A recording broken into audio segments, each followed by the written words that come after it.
உங்களுக்கு நல்லாட்சி வேணும், நம்பிக்கையான ஆட்சி வேணும். அதனால இந்த தீய சக்தி திமுக இருக்கிற உடஞ்சி ஓட்டலான காங்கிரஸ் கூட்டணியும் வேணாம், பிஜேபி இருக்கிற கூட்டணியும் வேணாம். மக்களுக்கு விரோதமான ஆளுங்களோட கூட்டணி அமைச்சா மக்கள் எப்படி ஏத்துப்பாங்க? அதை இங்க இருக்கிற அரசியல் கட்சிகளுக்கு உணர்த்தியே ஆகணும். அதனால மக்களுக்காக மக்களோட மக்களா நிக்கிற நம்ம வெகுஜன மக்களை மையமாக வச்சு இருக்கிற நம்ம தமிழக வெற்றி கழக வேட்பாளர்களுக்கு தயவு செஞ்சு ஓட்டு போடுங்க.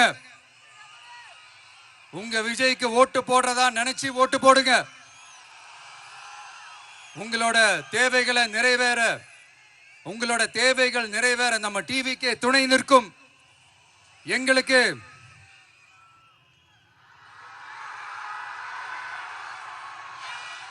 ஒரே ஒரு வாய்ப்பு கொடுங்க. இந்த விஜய், உங்க விஜய் உங்களுக்கு துணையா இருப்பான். தமிழ்நாட்டில் நம்ம டிவிக்கு ஆட்சி தான் அமையும். அதே மாதிரி புதுச்சேரியிலும் நம்ம டிவிக்கு ஆட்சி தான் அமையணும்.